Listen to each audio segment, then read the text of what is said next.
Good morning. My name is Brent Orrell. I am a senior fellow here at the American Enterprise Institute, where I focus my research activities on workforce development and criminal justice reform. The American Enterprise Institute is a public policy think tank dedicated to defending human dignity, expanding human potential, and building a freer and safer world.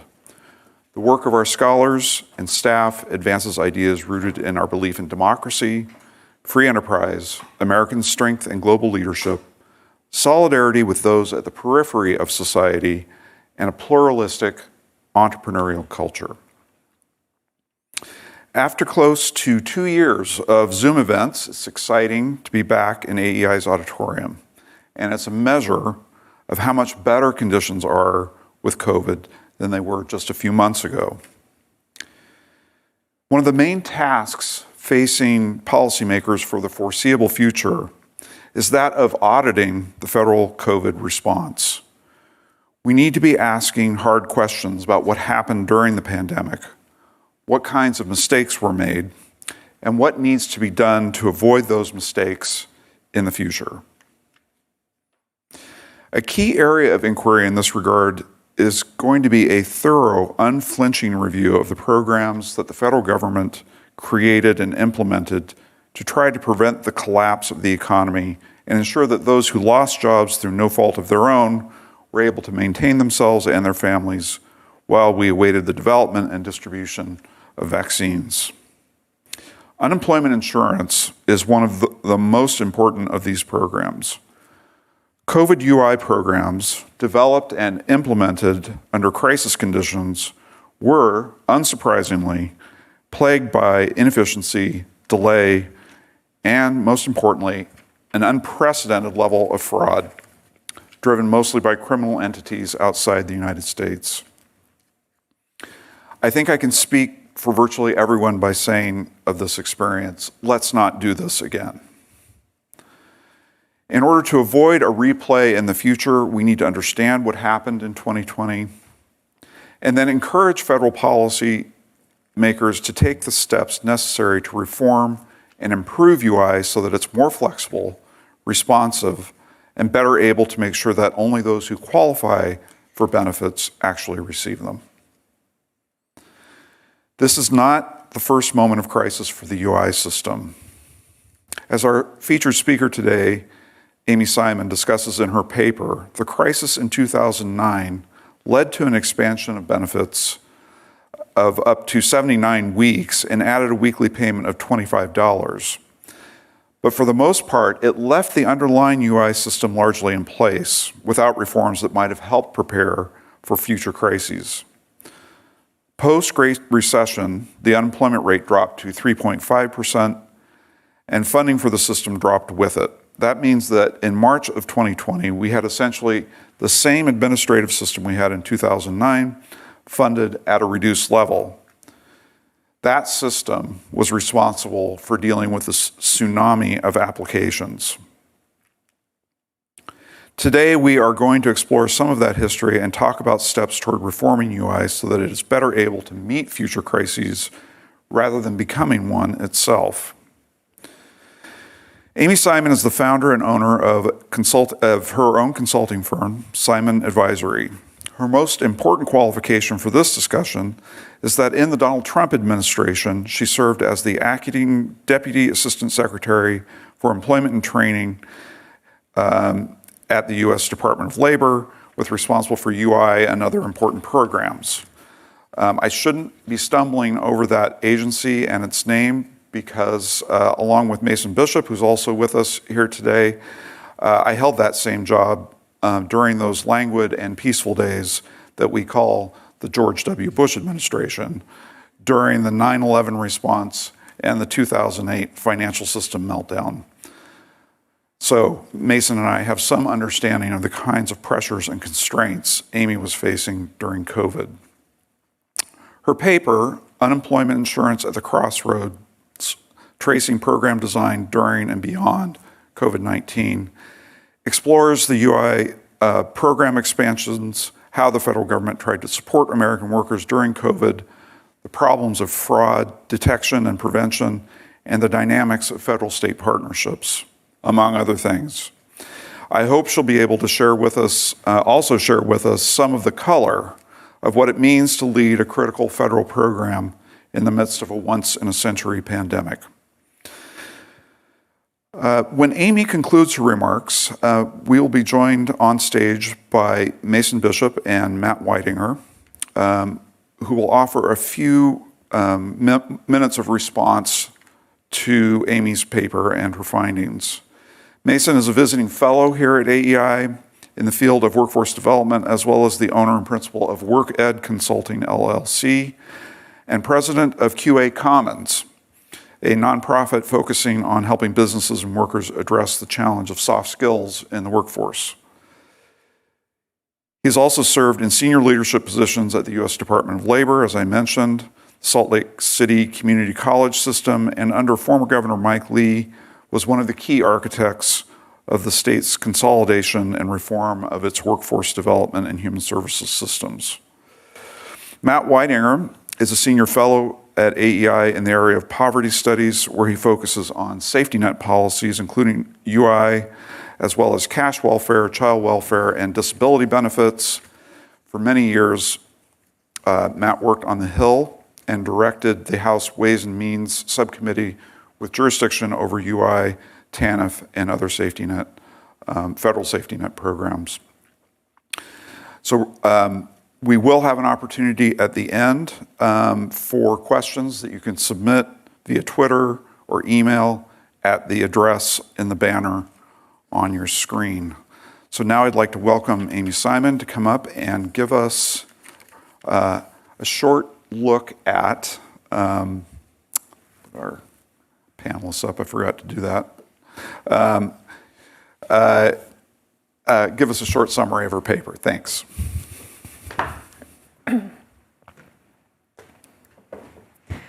First of all, thank you to Brent and the whole team at the American Enterprise Institute for allowing me to write this paper and also for making this event today possible. It's good to be here in person. Okay, so what I wanted to cover briefly in our time together today was a few highlights from the paper itself, a few notes or color commentary, as Brent called it, from the front lines during the crisis, and then a few things that I will be keeping my eye on in the next 12 to 18 months in this area. One of the reasons that I wanted to write this paper in the first place is that I believe there needs to be a retelling in some sense of what these programs were, where the unemployment insurance system was before, how it evolved over the course of the 18 plus months, and where it's headed in some sense from here. At the same time, I have developed incredible humility about unemployment insurance policy. The more I learn, the more I realize that I have more to learn. And there are so many diverse perspectives because of how many unemployment insurance stakeholders there are. So the experience of a state UI director or an economist who's been studying this for years will be different from mine. But I think this moment post-pandemic is particularly important to have a diversity of voices. So with that, we can jump into the history. So this is a quick snapshot that shows unemployment insurance initial and continuing claims from the year 2000 to the present. So I show this just to make 2 points. One, the experience of the Great Recession in the gray bar in the middle of the screen, the contrast between that and the pandemic experience. I think the shape of the job loss and job recovery was incredibly different. And the other point that I want to make is that as claims continued to trend downward between the 10 years between the end of the Great Recession and pre-pandemic, the administrative funding for the system was particularly low. States had often lost staff or institutional knowledge, and were in a particularly vulnerable position. And I think that context is important when we zoom in to the experience of the pandemic itself. So this is that zoom in just a bit. So this is the same graph, initial and continuing claims, but now between March 1st, 2020 and the present. I've overlaid this with some of the key legislative and regulatory landmarks. So I think we talked a bit about the context, and then Families First Act. So this is mid-March 2020, $1 billion in administrative funding, flexibility for states to hire, to respond with the tools they already had to the beginning of the crisis. But I think the CARES Act, which at end of March 27th, 2020, was really the big inflection point in which brand new, fully federally funded programs that last then until September of this year transformed the unemployment benefit system. So those benefits extended benefit duration, so pandemic emergency unemployment compensation, PEUC, added additional weeks. Federal pandemic unemployment compensation, or FPUC, the $600 supplement, increased benefit generosity. And the last program, Pandemic Unemployment Assistance, or PUA, expanded the pool of people covered by unemployment benefits. In the regular UI system, almost all of these workers were not eligible for the state taxes on employer-funded system of unemployment insurance. So this was a brand new group of people for state workforce agencies to work with, and it was a challenge for a number of reasons. First, as I mentioned, the context was particularly hard for states. Second, states had very little time between the enactment of the CARES Act and launching these programs. This was not a population they were accustomed to dealing with. They did not have the information sources as they did with the regular population. But as this graph shows very clearly, it was also a volume issue. So the previous all-time high in the unemployment insurance system was not quite 700,000 claims, initial claims in a week. In 1 week in April, it hit over 6 million.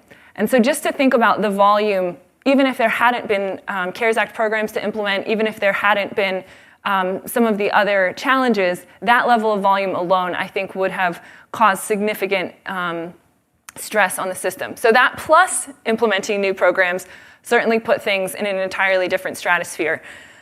The PEUC program and PUA program, like I said, continue from CARES to September of 2021, but the FPUC program goes through some evolution. So it starts as a $600 supplement between the end of January, to which CARES Act was retroactive, through the end of July. It takes a break, and then the Lost Wages Assistance Program comes in mid-August of 2020, so $300 or $400 supplement.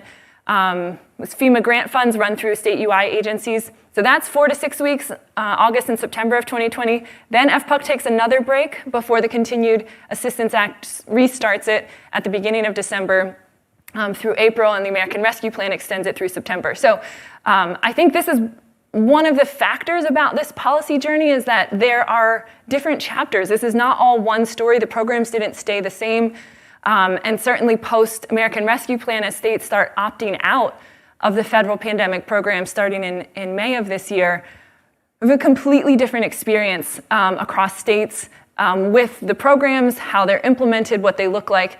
And then there's litigation in some cases between claimants and state governments. And then September of this year, all of the pandemic unemployment benefit programs end. So that's the context, but I think the really important thing here is what are the policy questions that we are looking at right now? Because this is not the first time the unemployment insurance system has faced a crisis, but I do think these inflection points, when everyone is paying attention to unemployment insurance, it's particularly important to focus on the most critical questions. So I put those questions in 4 buckets. So I'm not the first person to have identified these areas as places for researchers or practitioners to focus their efforts. So I'm highlighting them again. So I think the first question, who should be covered by unemployment insurance? The original program design does not necessarily match today's labor market or employment structures. And what to do about that gap causes different reactions, I think, from the right and the left. I think for folks left of center, the incentive is to cover everyone, even folks with very minimal labor attachment, very low earnings, brand new groups of workers. But I think that doesn't always grapple with the employer incentives, that we have a taxable employer base that's not necessarily balanced in some states, and simply adding more people onto the existing system is completely unsustainable. I think on the right, there's some allowance for the system to continue, for the status quo to continue, but it's clear that the program isn't quite meeting the initial program intent, and I think that the program does need to evolve to meet today's employment realities. And I'm not necessarily saying there's a very clear way of what that needs to look like, but I think policy innovation should be happening there. I think adjusting coverage without adjusting the other pieces of the puzzle is unsustainable for either side. Which leads to the second piece, which is how should we fund the unemployment insurance system? So right now, administrative funding for both the state UI offices and the US Department of Labor comes from the federal government, and the benefits themselves are funded by state taxes on employers. So this two-tiered system reflects the federal-state partnership to deliver UI. I think there's room for discussion on both the benefit funding and the administrative funding side. I know the current administration has proposals in the FY22 budget about how to change some of the administrative funding. I think there's more room to talk about where that funding goes in terms of discretionary versus mandatory side of the budget. And I also think on the benefit side, I think there's openness to a payroll tax. 3 states currently do levy payroll taxes in addition to state taxes on employers. I think those conversations are important but complicated, and this is exactly the time to have them, especially if there are going to be changes in coverage. So the next two, standardization and incentives, are less about the technical arrangement of the program, but how do we get the program to actually work more effectively? The variation in state laws is long known to be a driver of complexity in the system. So complexity around technology systems, complexity around making federal policy that applies to states that have extremely different definitions. Even the definition of a week in the unemployment insurance system varies across the 53 state systems. And I think tackling standardization, this is an important time to tackle standardization because we've seen the pain of not having a standardized system. However, I feel like folks left of center, both on the Hill and reform proposals, tend to push for a full nationalization in which we pull the entire program, funding, benefits administration to the federal level. And I think this overlooks some key intentionality in the UI system. States are not the same. They do have different economic conditions. They have different taxable employer bases. And I think nationalization ignores some of those realities. I think COVID UI experiences also showed us that sometimes federal answers are the wrong answers for some states, and there's plenty of examples of that, governors who would certainly feel the same way. But I think on the right, if you want to defend the federal-state partnership, which I personally would be in that camp, I think we need to push for standardization as a way to increase program effectiveness. There is no reason to die on a hill of unnecessary differences in state law. Certainly, I don't think the federal government should be in the business of dictating to state legislatures how this program operates, but I think there's less partisan ways to find middle ground. So whether that's data taxonomies, consolidating some smaller programs, establishing procurement support for states buying technical systems, or even establishing technology standards, these are areas in which standardization can pay benefits without moving towards nationalization. I think the last piece, incentives. So certainly lots of conversation about this. First, let's start with the federal and the state level. So the US Department of Labor does not necessarily have a lot of moderate level enforcement tools. So it has the ability to make suggestions in some sense, or the ability to withdraw the food tax credit, which is a massive altering decision which is almost never taken. And so in between there, the department doesn't have very many teeth to force states to take actions that maybe they need to. And I think there's two reasons for this. One, the program administration budget for ETA has gradually become, there are less folks in the regional offices with UI expertise for a lot of reasons, including declining program administration budgets. So ETA doesn't necessarily have the expertise to see into states and to ask the questions that need to be asked in some cases. So I think one of the ways that I saw this was even on the fraud front lines. So even as at the federal level, you can see that problems are happening, the federal government doesn't have the ability to tell states what to do or how to respond. States have to make their own procurement and technology decisions. The other piece of incentives is that I think on this reemployment question, sort of the other end of the spectrum, income support through the unemployment insurance system and reemployment support are two sides of the same coin. But unfortunately, those sides don't always work together smoothly. And I think strengthening that connection and expecting that partnership at the state level is part of making unemployment insurance work better. The goal of unemployment insurance is not simply to provide income support, but to provide the one half of the safety net, while the reemployment services provides the other half, the return to employment, gaining of skills or training that might be necessary. So I think strengthening that connection is important for both the UI and ES side of the house. Okay, so what was it like to be at the department during this crisis? It's certainly overwhelming. It's still overwhelming sometimes when I remember it. But I think several things come to mind. First, the incredible professionalism of the career and political appointees who were facing this crisis together. I am forever indebted to the folks at the Office of Unemployment Insurance at DOL. I have so much respect for the work that they did, often unseen. The incredible pressure from stakeholders all at once, which certainly state UI directors were facing the same things. Certainly legislatures were hearing from their constituents. But to be in an environment in which any number of stakeholders could demand your attention at any moment, certainly exhausting, but also incredibly important work. It's not the time to make nuanced explanations of how the federal-state partnership works or what the department does or does not have the purview to do. And of course, for anyone who studied unemployment insurance, waiting for a crisis to fix problems, not the best way to do policy work, but lots of folks had identified these issues for many years, so this is not entirely surprising. Lastly, I think anytime I hear one-dimensional explanations of what happened during the pandemic, I just have a lot of skepticism. The trade-offs in these situations are incredibly steep. And the reality is that this policy experiment both did keep millions of American families out of poverty in a critical time and lost billions of dollars, perhaps hundreds of billions of dollars, to fraud, to other nation states, to organized crime. And telling this story requires that we tell both halves of that reality. And I think it's frustrating having been in the department and seeing that there were legislative choices that led to some of that and not being able to change that, certainly a piece of this broader story. So what am I watching next 12 to 18 months? So I think first, these labor market dynamics. We're at a very interesting point. Our post-pandemic workforce is not the same as our pre-pandemic workforce.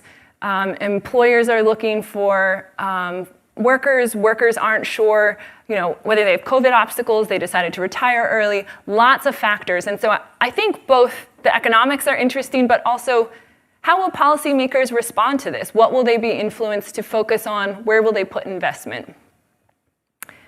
Secondly, accountability for fraud. So I think Brent mentioned this a bit at the beginning. It might be easy to say, okay, that's past tense, that happened, it's over. But again, in order to prevent this from happening, we have to tell the truth about what happened. We have to be prepared to defend against the next round, and that requires telling the good, the bad, and the ugly of what happened. I feel that much of the fraud, especially in the PUA program, started upstream with legislative choices. So the decision to not model the pandemic unemployment assistance program more closely on the disaster unemployment assistance program led to the self-certification standard in PUA. So between March and December of 2020, there were very little defense that any state had against someone who said, yes, I have a COVID reason, yes, I'm self-employed, I'm eligible effectively. And I think that legislative choice opened a door that put state UI directors in a very difficult spot. So you have very few teeth on the enforcement side, and you're facing massive political pressure and constituent pressure to pay benefits. And I don't know that any of us would, in some cases, have made incredibly different choices. And certainly during the pandemic, 18 state UI directors, at last count, left or were asked to leave their jobs. And so I think it created a situation in which paying bad claims was the most reasonable course in some cases. And that should never be the case. A UI director should not have to be in the middle between a legislative policy choice where they don't have teeth and political pressure. And I think the other piece is that some states made technology investments, some didn't. And I think we have to tell a story about whose experience went more smoothly or less smoothly because of those choices. Overpayment recovery will not happen in much of these cases. A lot of this money is gone. But I think we still need to establish the overpayments in order to tell the truth about the scale. And I'm not sure that that's happening as effectively as it should be. Okay, modernization. So, as you know, in the American Rescue Plan, the department has $2 billion with no appropriations timeline and a very vague explanation of what to do with it.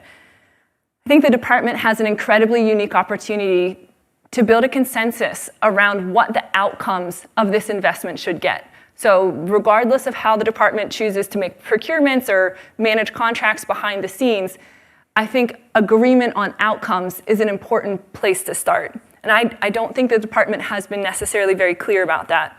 It's unclear how the American taxpayer will see return on investment for this $2 billion. One of the ways that I think the department can do this is to solicit other perspectives. Right now, they're predominantly talking to states through the contracts that they've established.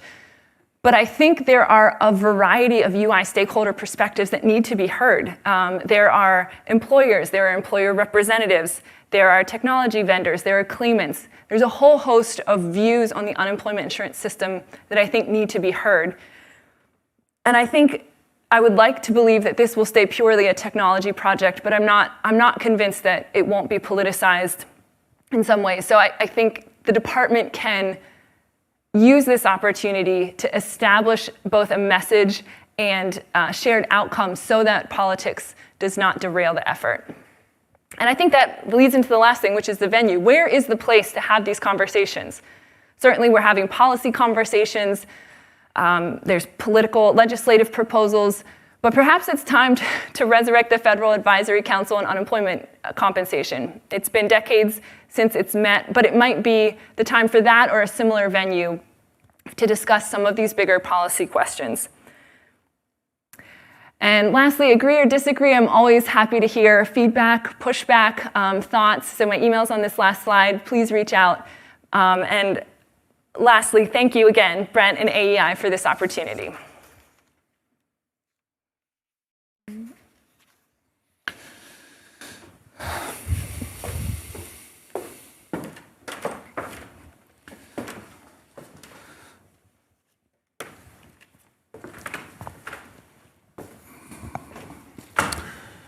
So we're having this conversation in a largely, not entirely, but largely empty auditorium.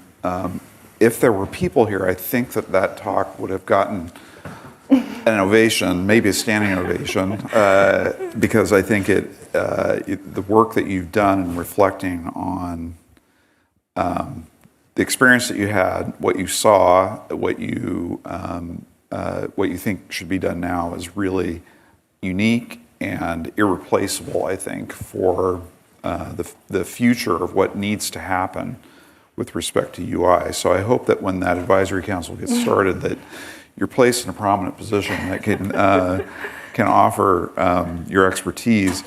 I wanted to give our other panelists a chance to offer a few thoughts on the paper. They have different perspectives based on different expertise and background, and I think it will be helpful to kind of begin to flesh out some of the on the other hand or in addition to kinds of questions that your excellent paper begins to ask. So I'm going to ask Matt Weidinger to go first and talk to us about his perspective on the paper, ideas and comments and concerns that arose as you were reading it. Sure. Thank you, Brent. Thank you, Amy. Excellent paper. So that's my first point. It's an excellent review of the issues. This is complicated stuff. So first of all, there's an alphabet soup of federal programs that were sort of created in an ad hoc way in March of 2020 and beyond. And, FPUC, PUA, PEUC, MEUC, you name it. These are complicated topics. And so it bears memorializing that, just the nature of that sort of extraordinary creation of what turned out to be massive federal programs. Amy's chart showed initial and continuing claims for UI, that is the state benefits, which was huge. But then if you had layered over the top of that the federal benefits, that alphabet soup of stuff that was created starting in March of 2020, those numbers get even bigger. It took a while for those numbers to appear because these extraordinary programs were extraordinary. They were not something that states were used to operating. And so there's a ton of complexity, ton of policy questions, all sorts of tax and social insurance and other issues that go with all that. So just kind of even touching the surface of those sorts of questions is an important policy thing.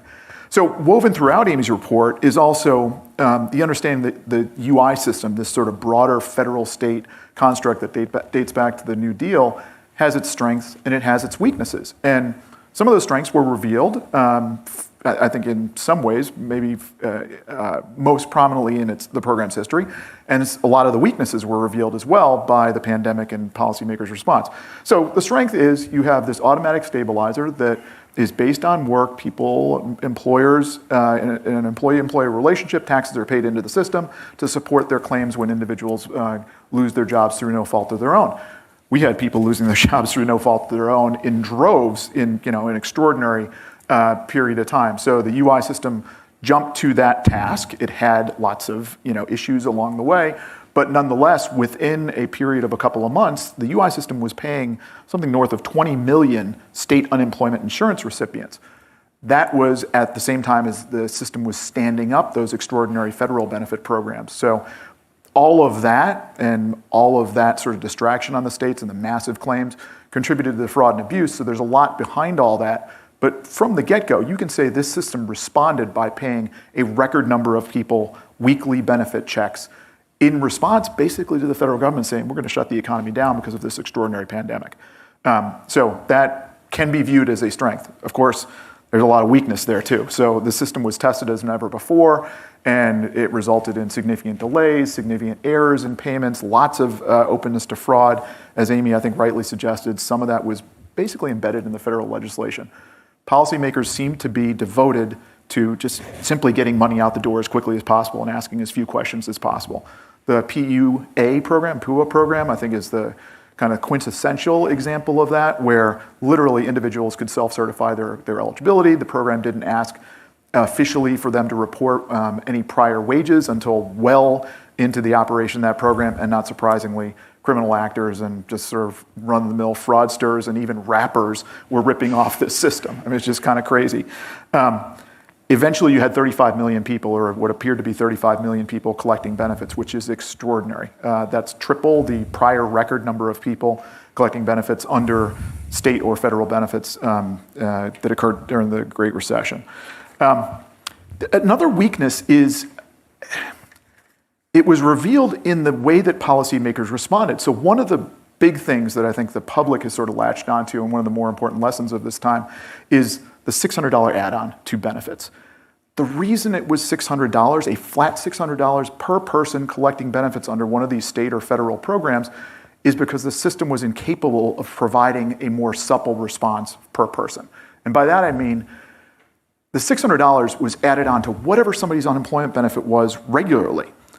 The addition of that amount resulted, we knew on average, it was going to result in people receiving as much, if not more, from the unemployment insurance system as they would get if they worked or returned to work.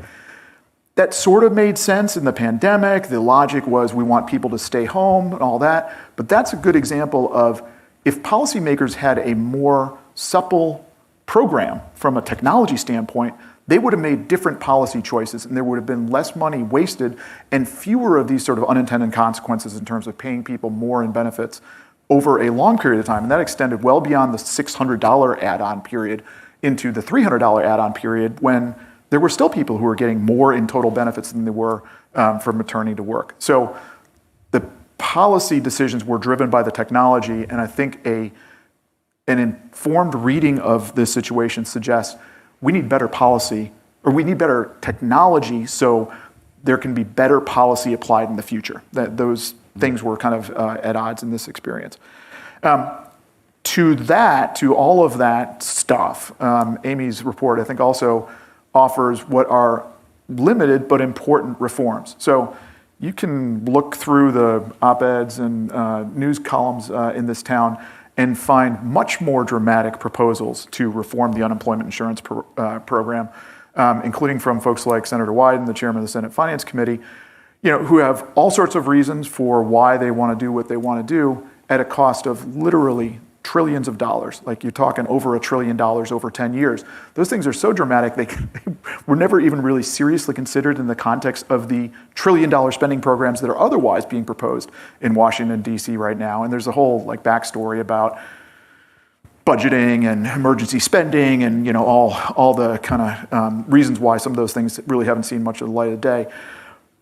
But that's, I think, in the land of sort of partisan wish list. Amy's report, I think, points to the more tangible things that policymakers on both sides of the aisle really should be focused on right now. And those are the technology improvements, the ways to make sure that policymakers have better levers to pull in future events like this, and ways to make sure that literally hundreds of billions of dollars are not misflowing under these sorts of benefits, or less billions of dollars in the normal course of the operation of these programs, if they're subject to similar sorts of attack in the future. So I congratulate her for something. She used this word, and I was actually thinking this in advance of this, having the humility to focus on the things that matter, that policymakers could actually achieve, instead of, hey, wouldn't it be great if we just created this new automatic program that paid 99 weeks of benefits, or whatever somebody's desired amount of benefits are, and also forever add $300 or $600 or whatever to everybody's weekly benefit amounts in ways that makes no sense in the future because they're outside of the context of a pandemic, which is really a very extraordinary event. So well done. There's a lot of food for thought here, a lot of things that policymakers really, I think, should dig into and pay close attention to. Thanks, Matt. It's terrific. As I was listening to you, I was thinking, where does this supple system exist are we literally talking about having to create something completely new that nobody has ever done before? Or are there models, and you don't have to answer this right now, but I think it's something that needs to be on the table, is there anybody who does this right when we look across not just our country, but other countries? Is there anybody who does this kind of thing right? I feel like we're the only ones who have these massive crises that then drive us into these kinds of things. And the only country that has the resources to respond. So anyway, thank you so much for those comments. Really helpful. I can turn now to Mason, who you've got Matt, who worked at very high policy level in DC. Mason has some of that experience as well, but he's also seen the dirty, and how this stuff actually plays out. So I wanted to get his reaction to some of Amy's recommendations as well. Thank you, Brent, and thanks, Amy, and thanks, Matt. 2 comments before I get started. One, I want to congratulate Amy. It was March of 2019 when I had my first paper issued, and I remember how excited and how great that felt. And for those in the audience, it's a lot of work getting these papers written, and so I just am so proud and so happy for you, Amy, and what you did. And it's a fantastic read, and I just think you did a great job. The second thing is, Matt and I did not color coordinate, by the way. I noticed that we're the exact opposite in our clothing with the blue shirt, so that's kind of fun. But I've known Matt for 20 years, so maybe we had mental brainwaves going on. But in all seriousness, my overarching theme recently, and for the past number of years, with all of these programs has been that often we're trying to operate New Deal programs in an iPhone economy. And if you look at UI, it's a perfect example of that. It's a program that originally was legislated at the federal level during the New Deal era. And I dare say, over the 60, 70 plus years since that time, that it hasn't changed a whole lot. There's been different laws and emergency kinds of things. And in fact, it was 20 years ago right now.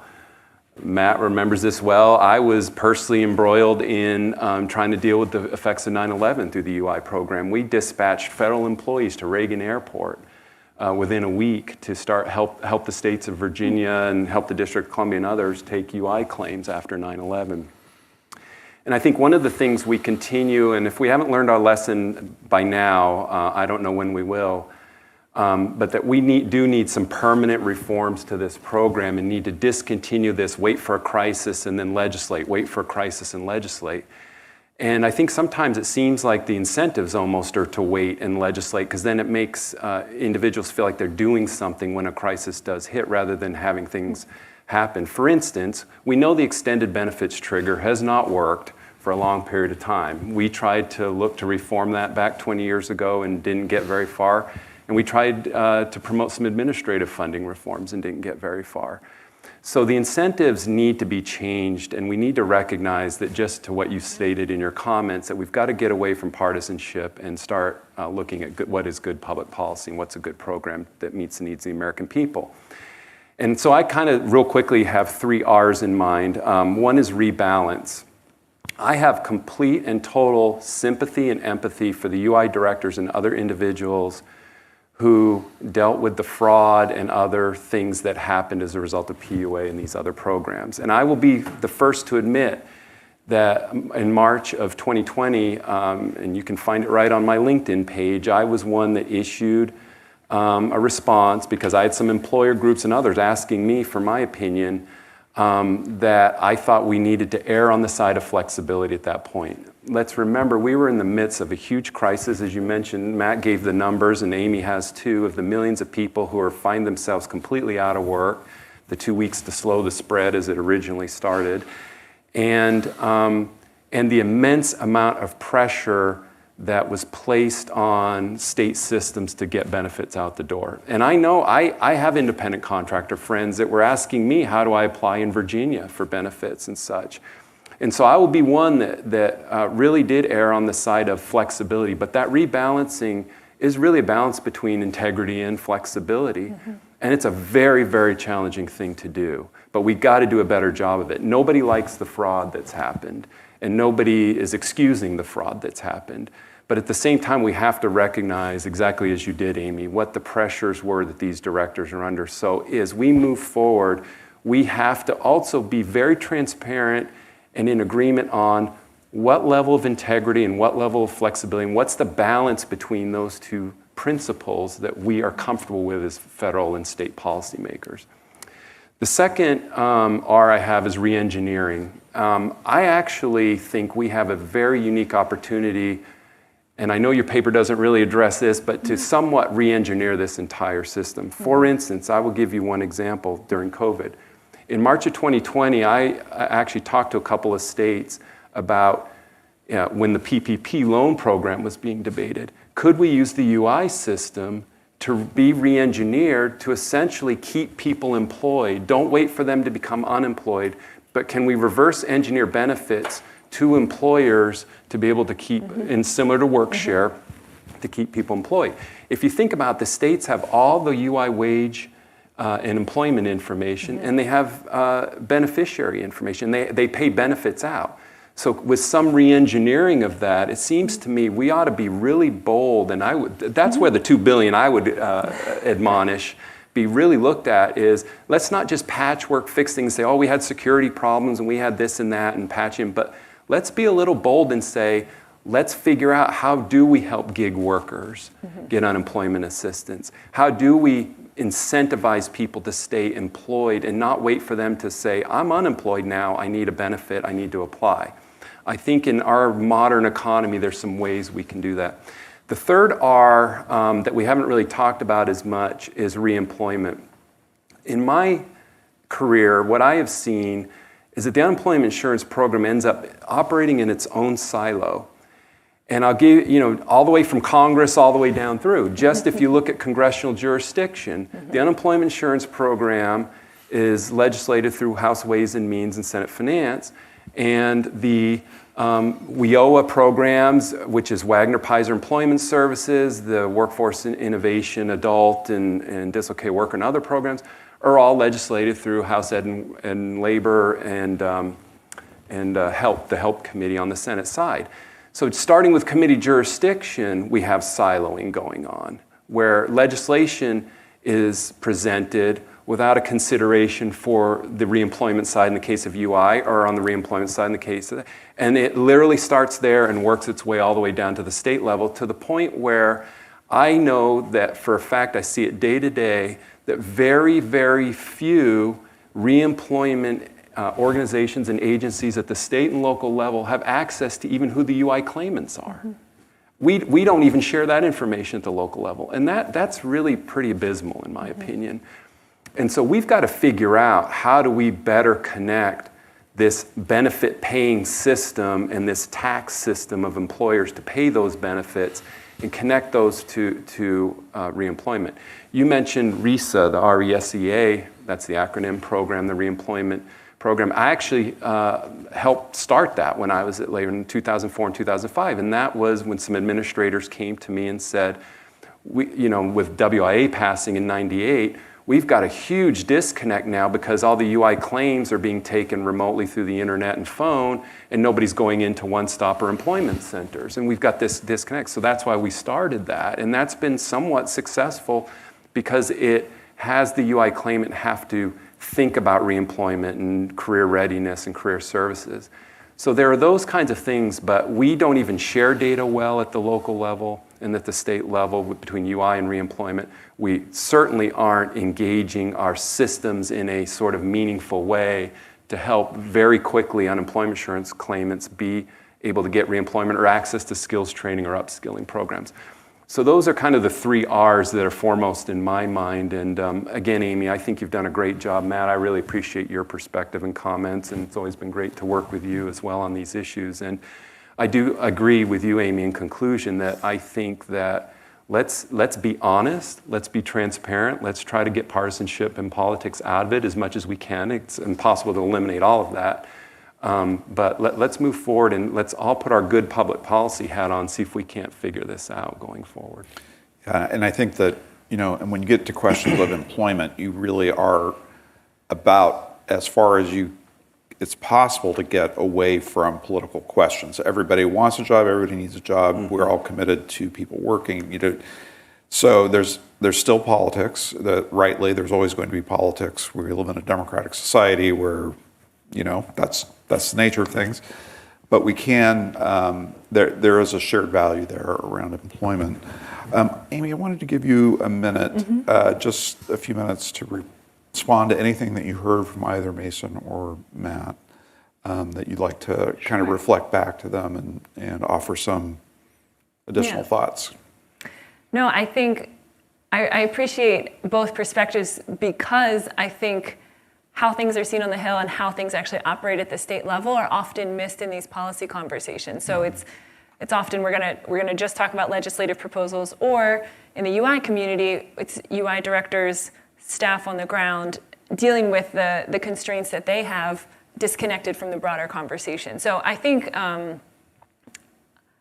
bringing all of those conversations to every policy conversation is really important. So I think the other piece about reemployment at the end, there are some structural barriers between UI and ES, including the fact that UI information is under different confidentiality regs, which I'm sure you're aware. So I think things like that, where there are structural barriers that are don't necessarily require legislative action, I think these are things where we can work on those things, right? Yes. The administration or the folks at the department can tackle some of these things without legislative action. So I think thinking about change in these different layers, there are these granular changes that can be made without massive legislative action. There are the big picture questions, which often do require congressional intervention. So but I appreciated hearing both. Terrific. Okay. Surprisingly, maybe not surprisingly, lots of questions coming in via Twitter and email, and we'll get to those. I had a few questions for Amy and for Matt and Mason that I wanted to get to first. So let's start with you, Amy. Sort of putting on your special rear view mirror glasses, speculate with us a little bit about what you would do the same or differently based on what you learned. What's worth salvaging from the changes that Congress and the administration made to the programs, and what sounded like a good idea at the time that didn't quite work out the way it was you anticipated? Yeah, I think that's a great question.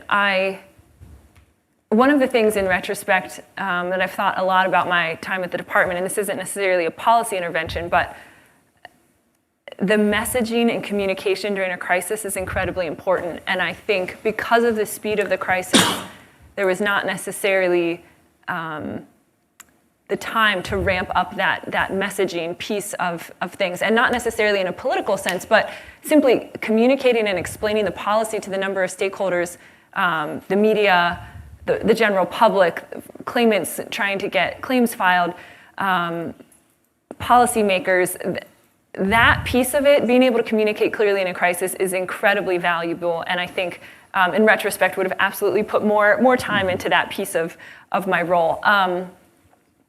I think one of the things in retrospect is that I think we could have maybe left behind was overly politicizing some of this so quickly, and there is no way to get away from that. That was simply the reality. It was an election year. There was a lot happening, but I think the politicization made it impossible for some governors to make policy choices, and that is the nature of being in politics. But I think if there would have been ways to tone that down, I think that would have been helpful. In terms of specific policy interventions, I wish we would have had more time to discuss how to do a supplemental payment in alternate ways, and I talk a little bit in the paper about the technology. The technology constraints also ended up constraining policy, and I think had we had more time to have that discussion, I wonder if we would have been able to find some different options. Or perhaps on this side of it, could states start tracking wages so that a percentage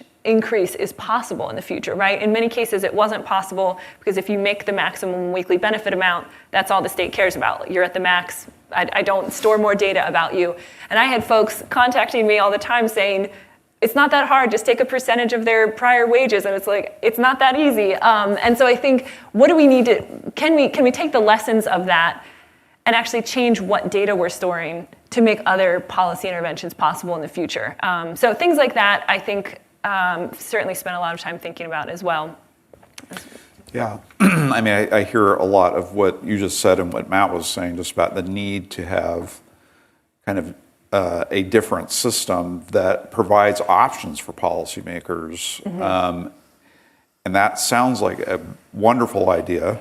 It also, having looked at some of these systems, it's like, wow, that's really complicated and difficult and expensive, yeah, right, to develop these systems. So I guess, and any of you can respond to this, but it seems like, to me, the temptation will be to say, forget about it. Mm-hmm. We're just going to pull it all in, and we're going to turn this into another Social Security Administration that is going to be managing all of this stuff centrally, and that way we can get the uniformity and we can get the mm-hmm. mechanisms that we need, and we don't have to build 50 different state systems.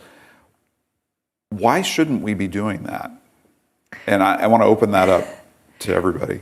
Yeah, I think that is the question that a lot of folks are asking, right? Mm-hmm. Why is this not evidence that we should pull it to the federal level? And I would say a few things. First of all, I don't think we've tried to evaluate state technology frameworks to date. So I think there are some that are actually functioning. I mean, some states were able to get systems off the ground more quickly, had less fraud, and I think those stories need to be elevated a little bit. So what are they doing differently? I think state procurement is honestly a nightmare, and we have not tried to address that in some ways. I think giving states the capacity to buy pieces of a system, but instead of having to procure an entire, soup to nuts, the whole UI system, of course that's an expensive, extremely risky proposition. And that's exactly why I think nationalization is complicated, because it is that complicated at the state level. The illusion that we could somehow get to a place where we could take a handful of people at the department or wherever and pull all of those issues into technology solutions at the federal level that are functional quickly enough to save money, I just don't think it's realistic. It's going to be expensive either way. It's where do we want to put that investment? Yeah, illusion is maybe not be quite the right word. Maybe delusion would be the better words. But Matt, what do you make of that? Yeah, so the short answer is Connecticut is not Utah, is not Wyoming, right? One of the strengths of this system is its local responsiveness, and we don't have a UI system in this country in effect. We have 53 UI systems in this country. Each state determines the appropriate amount of benefits, the number of weeks the benefits are paid, to whom benefits are paid, for how long, all that stuff is really set at the state level under systems that have existed since the 1930s. That was part of the deal back then. That's the way the system has continued to evolve. Like I said, I think that's one of the strengths of the system, that it has that individual responsiveness. So if a state overreaches and pays too many weeks for too long to too many people, then their employers are going to have to pay higher taxes to support those benefits, and there will be a give and take about whether that is appropriate given their labor market.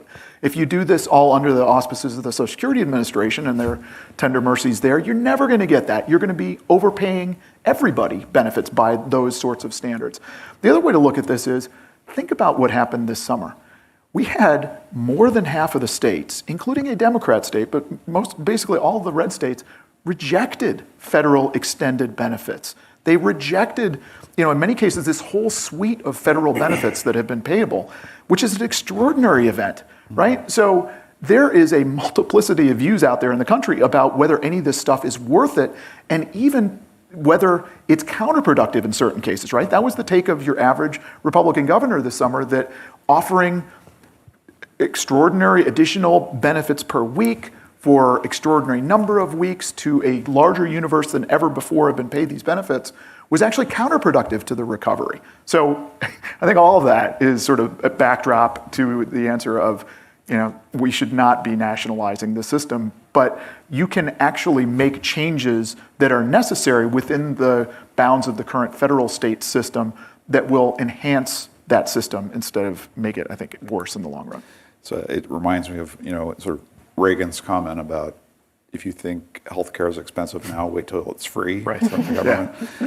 If you think UI is inefficient now, wait till you give it all the efficiency that the federal government can provide. Right.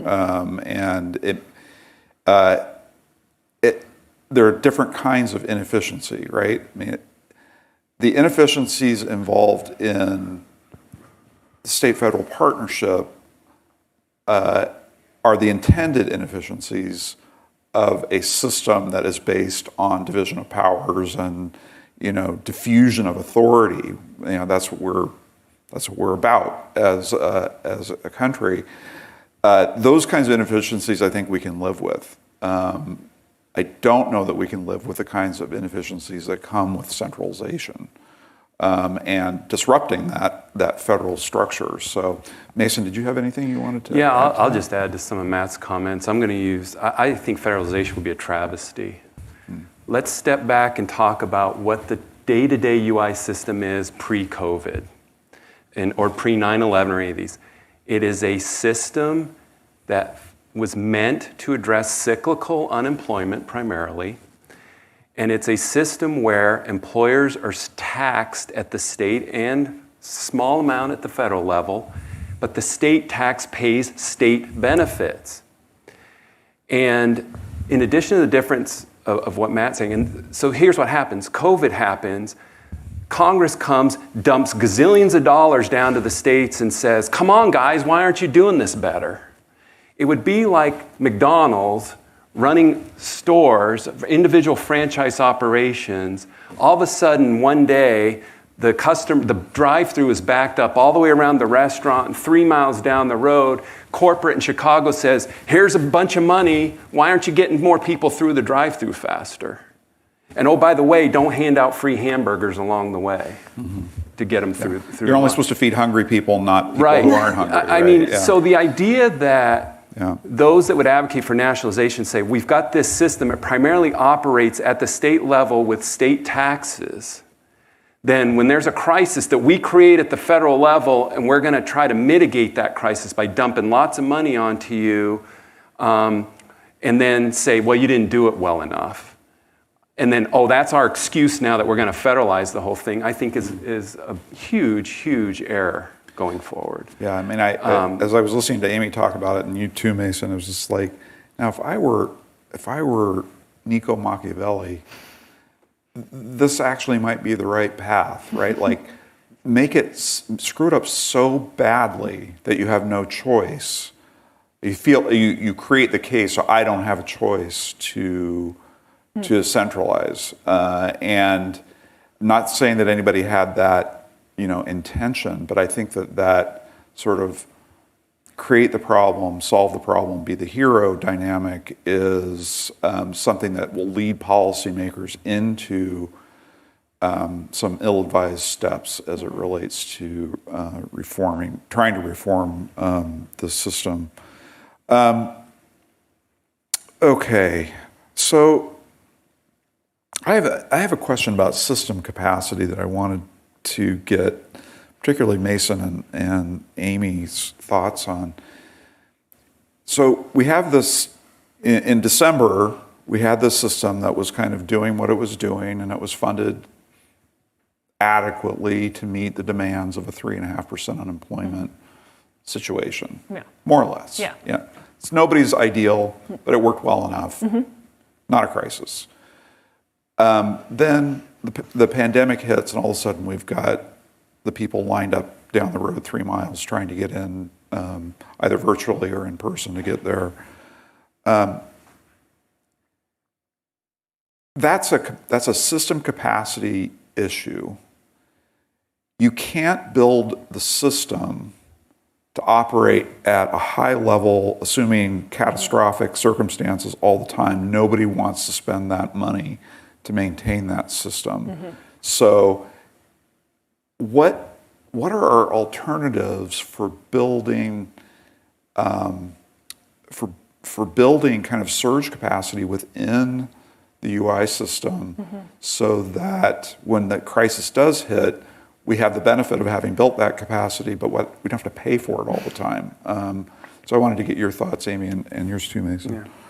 Yeah, I think first on a purely technical front, modern system design means that you anticipate that there will be sort of these giant spikes or really unexpected spikes in demand, and there are ways to deal with that. So certainly there are lots of systems outside the UI world that all of the time need to respond to sudden spikes in demand. And in many cases, life-saving things rest on systems that are managing that. So there are absolutely technical solutions just on that front to quickly speed up capacity. And you will see that some states didn't need to take their UI systems down overnight or tell people to file by the letter of their last name on a certain day, somewhat because they were able, they had a more flexible technical architecture. So that's the first thing. The second thing is on the staffing front, so the institutional knowledge.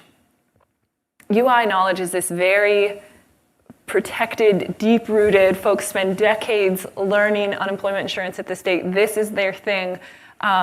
And I think there needs to be some ways to either translate that information or reward it and develop the capacity to share that information, because often when it's 3 to 5 people at a state that have the capacity to do the most complex set of claims, like of course that's not going to function for a pandemic or other kinds of crises. And so the unemployment insurance system has this merit staffing requirement, which I think is certainly important, but I think there's room to have a conversation about what does staffing in a more flexible, sustainable way actually look like. So those are my 2 things.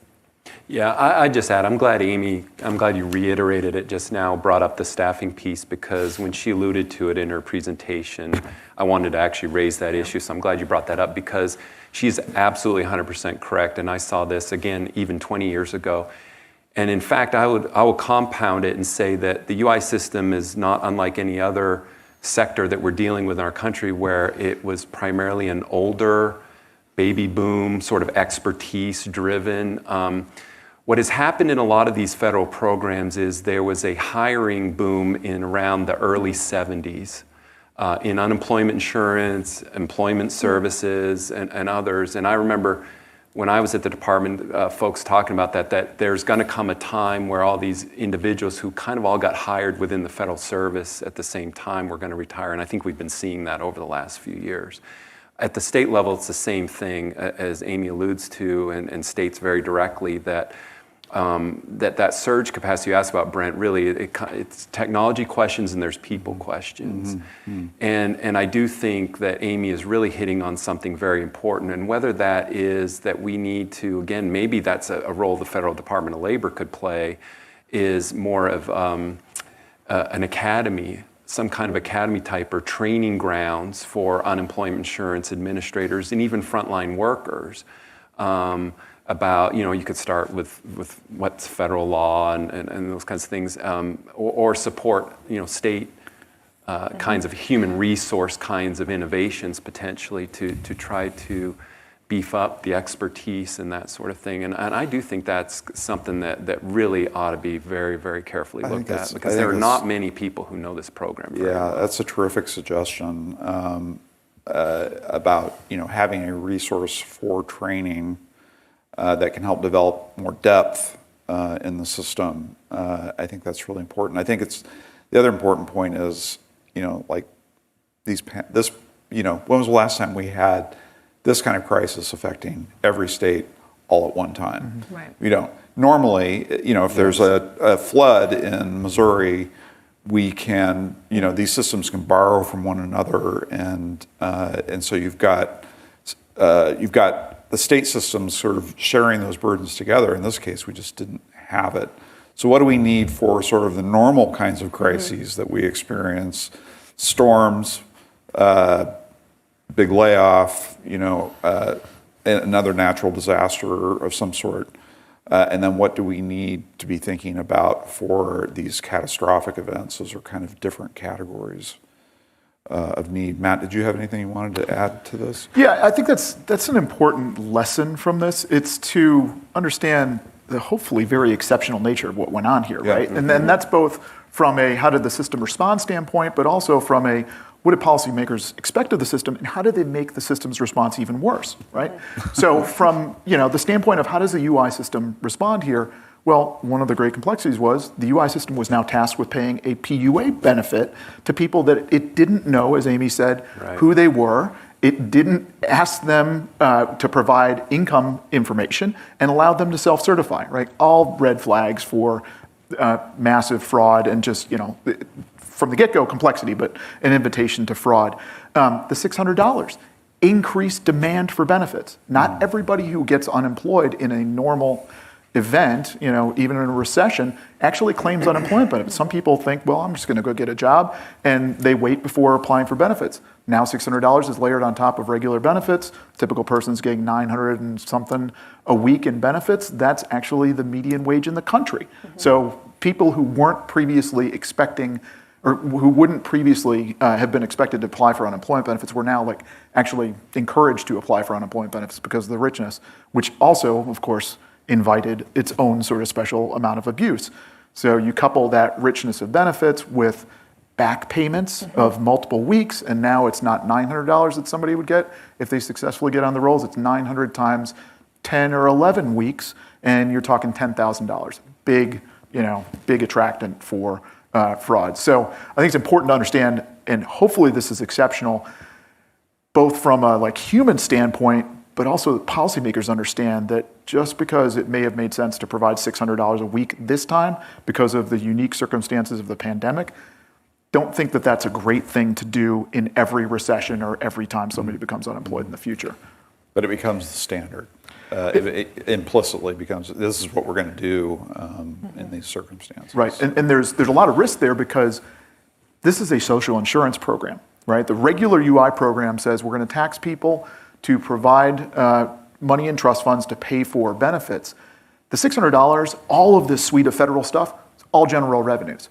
So you're basically saying income taxpayers, our kids, our grandkids, as much as this is, they're going to be on the hook for paying these benefits, not people who are working and paying into the system and expecting to get something out of the system. This stuff was all extraordinary and on top of that, which is a big policy question and something that's going to have to be wrestled with.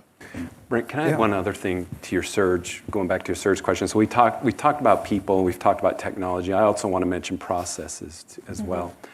Because to be fair, at the state level, I saw some things that I thought were troubling. For one, there were at least 2 states, and probably even more, that decided that they wanted to politicize the misclassification issue through their UI systems. So in other words, they thought that, well, we've got these independent contractors who are not covered employees. They should have been covered employees, and this is a way to sort of backdoor and force people to be covered and go after employers who have misclassified and such. So in the middle of a crisis, to do that sort of thing, I think was very misplaced. The other thing I would say about processes too is that, and this is in relation to the independent contract, I'll call it the independent contractor or gig worker issue. I was frustrated when I would be looking at state systems because I was getting asked by employers and individuals, as I mentioned earlier, and they were making you apply and get denied for regular unemployment first before being able to apply for PUA, for instance. And I thought that was just dumb. I'm sure there were probably reasons for that from a system standpoint, but why we have to make sure too on the state side, I mean, we're kind of hammering Congress and the feds a lot here, but the states have some culpability too. Absolutely. And I would say their culpability was on the process side. They created processes that I think at times were bureaucratic, that made people jump through hoops they shouldn't have to jump through. If I know that I'm a 1099 employee, I should not have to go through a whole regular UI process. And I actually went into the, because I have my own business stuff, so I didn't apply for unemployment. But I did Anything else you want to share I about did. that? I'm actually a covered employee because I file as an S Corp. So I pay myself a salary and pay my UI taxes into Virginia. Thank you. There you go, Virginia Employment Commission. I pay my taxes every quarter. So I went in, but I did go into the system and I got all the way to the point where I'd hit the button, and it was a morass of confusion. And what I always like to say, we see this in higher ed too. We wonder why people of limited means or low income or less exposure to higher education struggle with attachment to higher education and successful completion and persistence. Well, we make it so complicated and intimidating that unless you kind of know it, I think sometimes with the UI and these other programs, we've done the same thing. We make them so intimidating and complicated. And I'd get emails from people like, I've applied 3 times, I'm waiting to hear, and I think let's make sure that we have our people issues address our technology, but then we also have to have process redesign as well, I think, at the state level for a lot of these UI benefit programs. Do you want to add something, Amy? No, you're okay. All right, so we have gotten a number of questions, and if you're listening and you don't hear me reading your question exactly, that's because we're trying to consolidate them. But we've had a number of questions about concerns about overemphasizing fraud. Should we be concerned about overemphasizing fraud prevention in the future of UI reform in ways that will prevent people from getting the support that they need? Will that lead to too much focus on, again, keeping people away from the benefits that they're entitled to? And then related to that, we dunked pretty hard on this idea of self-certification, but what was the alternative in that situation? So let's talk a little bit about the fraud stuff. I'll let you have first cut at this, Amy. Yeah, I hear that. I think I would say that I don't see a focus on fraud prevention as in opposition to eligible folks getting benefits quickly. I see them as the same thing. The reason in many cases that eligible folks did not get their benefits quickly was because the system was full of fraudulent claims, backdated, massive volume of fraud. And once fraudsters find an open door, they will flood that open door until that door closes and will go somewhere else. So I think it's a false dichotomy, basically, to say eligibility, timely benefit payment to eligible folks, or fraud prevention. They need to go together. And I'm not saying we need to focus on fraud prevention to make sure people, somehow don't get paid. I want eligible folks to get paid quickly, and it was incredibly frustrating to me that often I felt like, I heard anecdotal stories or knew folks where the eligible beneficiaries were waiting the longest often to get their payments, and that's incredibly frustrating on both sides. And the second half of the question, which I'm forgetting a bit. Self-certification. Yes, self-certification, sure. I think that, again, a very real question, and I I do not, I don't necessarily fault the folks who were writing the CARES Act, in the space of a few days and nights. At that point, I think two things. One, the disaster unemployment assistance program often operates in places where people don't have all of their documents, all of their typical things, because they're in a disaster area. So there are ways in that program that we can still figure out how to make sure people are who they say they are eligible, they are in fact 1099 or independent contractors. I think the other piece is certainly by midsummer, we knew that loophole was a problem, and there were legislative fixes proposed that didn't go anywhere. And so I more have a concern sort of that midsummer point on, when we knew that this was an issue, we had time to think about it, and we still chose not to do anything. That's more of my concern. So I understand, first time CARES Act, yeah, none of us knew what to do, but I think by the summer. Because it had been politicized, or just time pressure, or combination? Which piece? You said we knew this was a problem. Oh, we didn't yes. do anything about it. Yeah. We should have. There were, Yes. and the reason for not doing anything. Yes. It was politics, effectively. So at the end of July, I think everyone sort of expected legislative action when the $600 supplement was ending. And there were legislative proposals. I think the Senate Republicans had a pretty complete bill. There was proposals from the other side as well. But the political crosswinds, both about what was going to happen with COVID and kind of conflicting incentives, meant that no legislation happened, and that's how we got lost wages assistance. And so, it is what it is. But I think I certainly hear the self-certification question at the beginning. I don't necessarily agree that by midsummer we could not have done something about that. So some of this goes back to, again, the extraordinary nature here, right? So PUA program, I forget it's at its peak, but let's say it had 16 million people, or the appearance of 16 million people filing initial claims or actual continuing claims of benefits.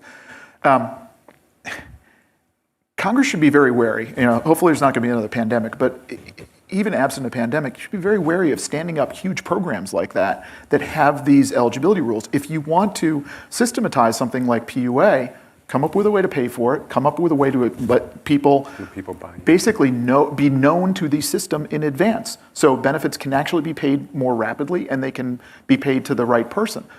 Large part of this stuff is you're running this program on a fly. You're creating it, out of whole cloth, and then jamming it into the system that's already overwhelmed with this other stuff. So Congress had to come up with this self-certification for eligibility, and then they look the other way, in effect, in terms of income verification for individuals, as Amy was saying, for basically 9 months until after the point where the sort of fraud crisis seemed to have crested and passed. So,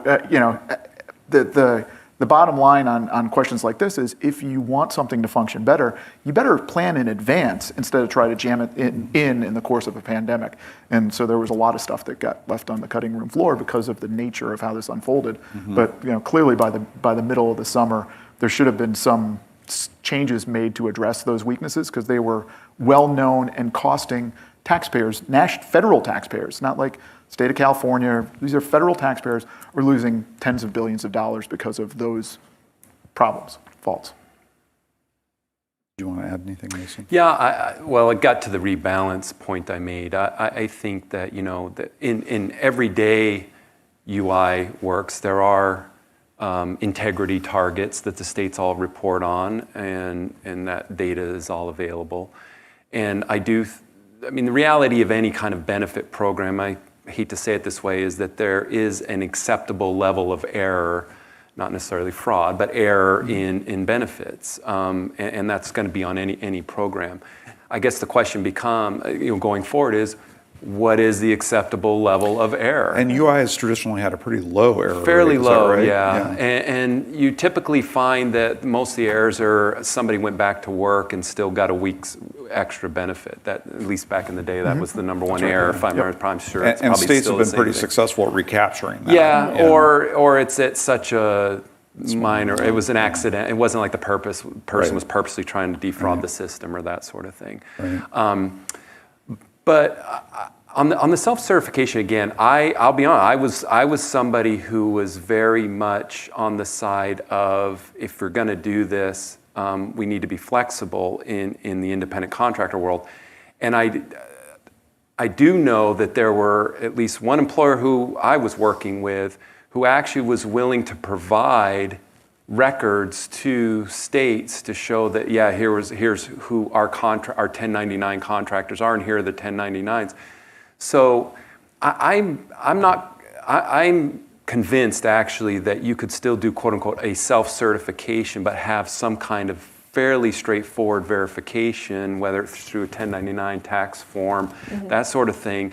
And I did see examples, like I say, of independent contractors I know they were applying that were asked for their tax return or something in terms of a verification. So I'm not sure. I mean, Amy was much more involved than I was. I'm not sure how much of the self-certification couldn't have been mitigated some administratively, and how much of it was dependent on Congress. Again, you would know better than I do on that. But I do think that there are the means that were potentially in place, if not utilized, to be able to do some kind of level of, well, Nigerian, whatever kind of thing that went on.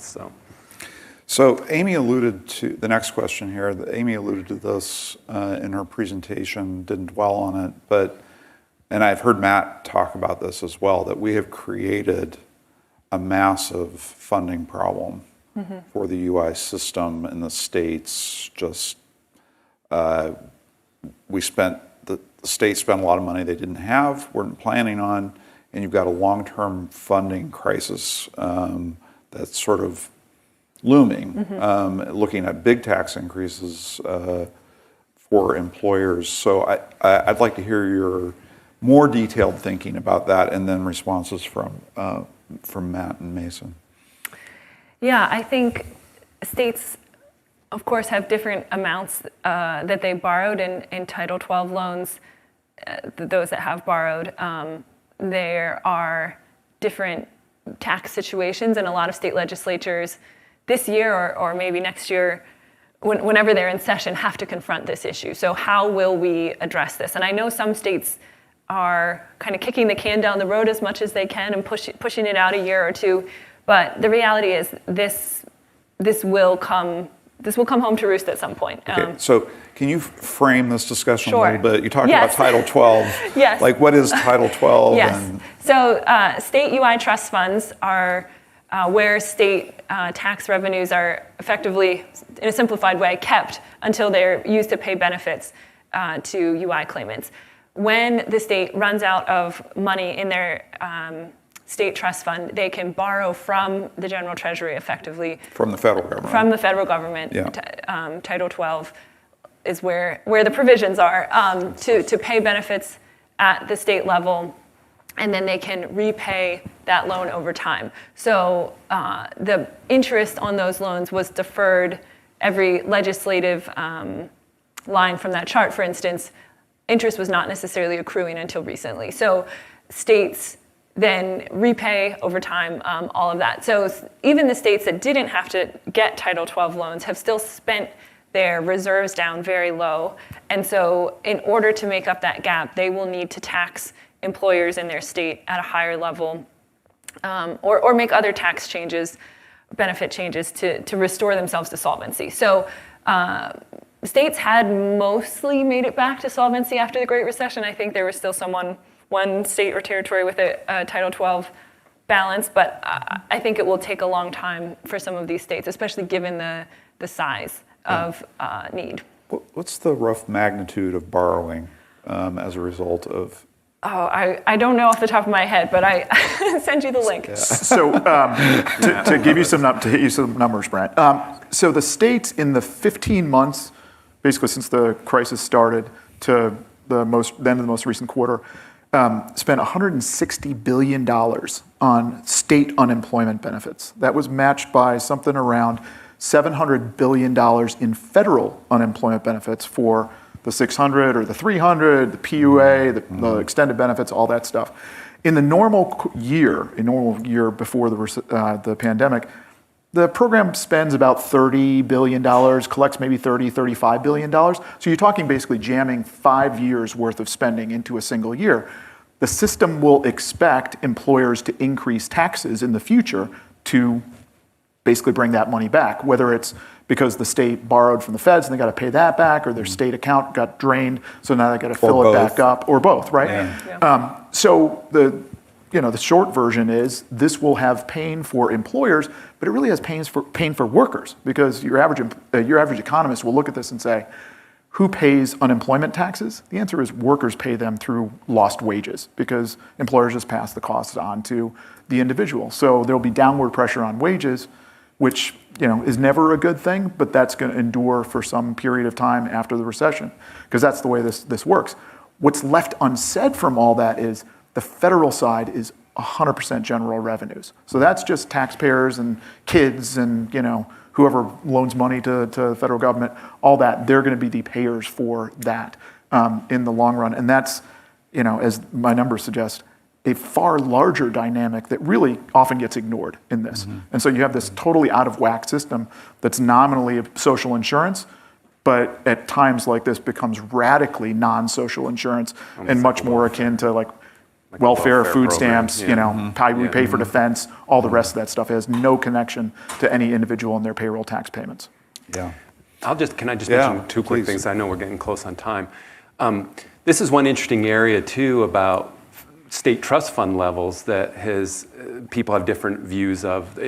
DOL has a policy on that you should try to have 1 year, simplistically speaking, 1 year's of potential benefits in reserve. But you get large states, like Texas is one, at least when I was at the Department of Labor, always had the theory, no, we're not going to overtax our employers to build a big reserve that just sits there. We'd rather raise and lower keep taxes low, and if we have to do temporary spike and raise, and at the time we'll address it. And each state has a different philosophy. And so when you get into the federalization of the program, again, another thing to think about is the day-to-day operations of the program, all the benefits, and as Matt said, the bigger spending is at the state tax and state spend level. And then they get grants to fund the administration part of UI.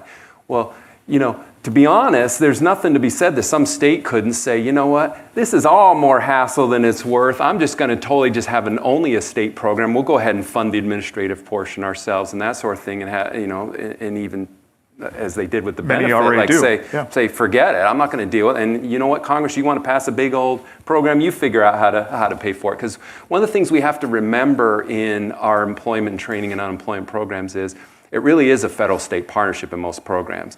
The states act on behalf, even programs like trade adjustment assistance, where it's the Secretary of Labor who's responsible for administering it, that program is administered through secretary agreements to each of the states to operate it on his or her behalf. So we just have to remember in our federalism approach that that's really how it all works. But the trust fund level is another whole kind of policy question as to what is the appropriate level, and the federal government can't really say you must do it this way, although some would like to do that. Yeah, as Matt was pointing out, huge impact on employers, and you too, Mason.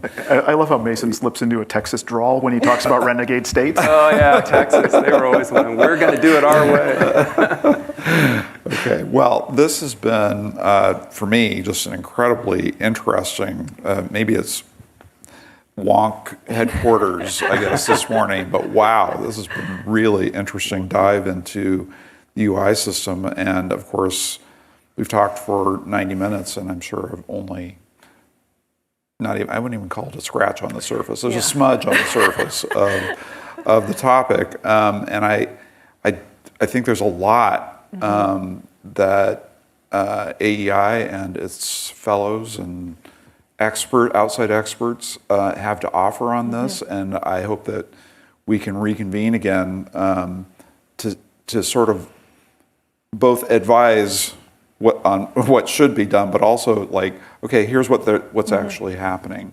because this is a critical matter for the future of the economy. Anyway, I appreciate all of you so much taking the time to be here, to come in to AEI instead of sitting at your Zoom desktop to have this conversation. I think it adds a lot to be together. So thanks very much. And to the audience, you didn't get your questions answered. What we're going to do is consolidate these questions, and we're going to post a Q&A to get more of the responses, because there are other issues that we need to address. So thanks very much. Thanks. Thank Thank you. you.